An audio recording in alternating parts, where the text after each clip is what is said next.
This is pushing film part 2 because we got a lot of questions from yesterday's video, so I'm going to answer some of them. So first off, pushing film only happens in development. If you hear someone say they're shooting Tri-X 400 and they pushed it to 200 and then they got it developed normally, that is not a push. That is just an overexposure. A push happens in development and is typically compensating for an underexposure. For instance, this is Tri-X 400 that I shot as 800, which is a one-stop underexposure. So I pushed it one stop in development to compensate and even out that underexposure. When you're making an order with thedarkroom.com and you order push processing, make sure you write the push amount on the roll itself so we know which roll to push and which rolls not to push. Second is, what is the best type of film to push? So slide film actually pushes very well, but just because it pushes well doesn't mean that we actually recommend pushing it, because most slide film has very low exposure latitude, meaning it's very unforgiving with under or overexposure. And when you push film, contrast increases and it can make an under or overexposure even more unforgiving.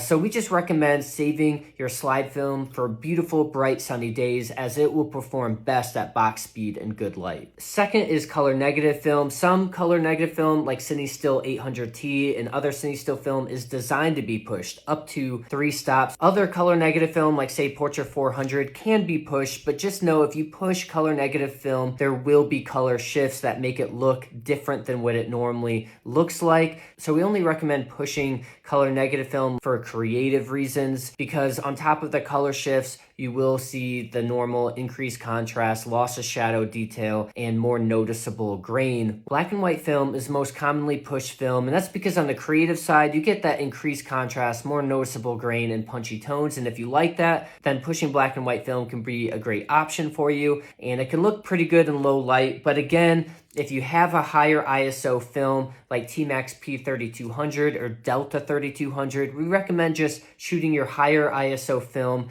in low light like this and saving your lower ISO film for better, brighter light. Last is, what camera is best for pushing film? If you're gonna be pushing film, we recommend a camera that allows you to change the ISO, gives you exposure control, either by manual exposure or exposure compensation, because that will give you full control over your exposure and allow you to get really good results. We typically don't recommend pushing film when it comes to automatic or point and shoot cameras like this, because one, most of them don't allow you to change the ISO, don't give you exposure control. And even though some of them might, you typically have a flash. So if you're gonna be shooting in low light, you might as well just shoot it at box speed and then use the flash. So if you do plan on pushing film and you've never done it before, screenshot this. This is a chart that will tell you what push or pull amount you need depending on what ISO you shot it at. And also, if you're new to pushing film, be sure to go to thedarkroom.com and check out our pushing and pulling blog,